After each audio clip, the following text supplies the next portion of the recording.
عمومی طور پر لوگ غسل کرنے کے لیے جاتے ہیں اور غسل کر کے باہر آ جاتے ہیں، وہ سمجھ رہے ہوتے ہیں کہ بھائی صحیح غسل کیا ہے. تو آئیے مفتی صاحب بیٹھے ہوئے پوچھتے ہیں ان سے کہ غسل کا سنت طریقہ کیا ہے. کیا فرمائیں گے مفتی صاحب؟ دیکھیں، غسل فرض ہو یا غسل سنت کی ادائیگی کا ارادہ ہو یا غسل مستحب کا ارادہ ہو، سب میں بہتر طریقہ یہی ہوتا ہے کہ سنت طریقے سے غسل کیا جائے. صحیح. غسل کے ویسے 3 فرض ہوتے ہیں. ایک ہوتا ہے کلی کرنا، اور دوسرا ہوتا ہے ناک میں پانی چڑھانا، تیسرا ہوتا ہے تمام ظاہری بدن پر پانی بہانا. یہ فرائض ہے. یہ فرائض ہیں. ٹھیک ہے. لیکن اگر کسی شخص نے یہ بھی ادا کر لی تو غسل ہو جائے گا. بہتر یہ ہے کہ سنت طریقے سے غسل ادا کرے تاکہ ثواب کا ترتب بھی ہو. ٹھیک ہے. غسل کرنے کا جب ارادہ ہو تو سب سے پہلے نیت کر لی جائے. پاکی کے حصول کی نیت کرنے سے ثواب حاصل ہوگا. پھر قبلے کی تعین کر لی جائے کہ قبلہ کس جانب ہے، اس لیے کہ اگر ستر کھلا ہوا ہو تو قبلے کی پیٹھ کرنا اور قبلے کو استقبال کرنا یعنی قبلے کا رخ کرنا، یہ دونوں صورتیں مکروہ تحریمی ہوتی ہیں. صحیح. اب غسل کرنے لگے تو سب سے پہلے یہ کہ دونوں ہاتھوں کو پونچھوں تک دھو لیں. صحیح. اس کے بعد پھر استنجے کے مقام کو دھو لیں، اگلا پچھلا مقام دھو لیں. اس کے بعد پھر جسم پر کہیں ناپاکی لگی ہو تو اسے زائل کر لیں.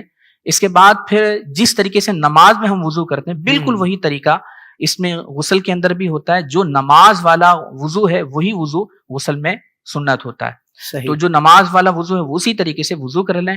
یہ فقہ نے فرمایا کہ پاؤں نہ دھوئیں، لیکن یہ اس زمانے کے اعتبار سے فقہ نے فرمایا تھا کہ اس زمانے میں چونکہ نالیاں نہیں ہوا کرتی تھی تو غسل کرنے کے بعد پانی سارا جمع ہو جاتا تھا. اب چونکہ ہمارے یہاں نالیاں موجود ہیں اس لیے فقہ فرماتے ہیں کہ اگر پاؤں دھو لیے جائیں تو اس میں کوئی حرج نہیں ہے. نماز والا وضو کرنے کے بعد اب سب سے پہلے سیدھے کندھے پر پانی ڈالیں اور اس کے بعد پھر الٹے کندھے پر پانی ڈالیں اور پھر سر سے پورے جسم پر پانی بہا لیں. اس میں یہ خیال کرنا چاہیے کہ بعض مقامات ایسے ہوتے ہیں کہ جہاں پر پانی نہیں پہنچتا تو ان مقامات پر تکلف کر کے پانی پہنچانا ہوگا. اس لیے کہ اگر جسم میں بال برابر جگہ بھی کوئی دھلنے سے رہ گئی تو یہ غسل نہیں ہوگا. اچھا. اور غسل نہیں ہوگا تو اس صورت میں نماز ادا نہیں ہوگی. ظاہر ہے کہ جب پاکی حاصل نہیں ہوگی تو نماز نہیں ہوگی. نماز کے لیے طہارت فرض ہے، لہذا غسل کے لیے، خاص غسل فرض کے لیے ان تمام چیزوں کا خیال رکھنا پڑے گا کہ جسم کے ہر حصے پر پانی پہنچ جائے.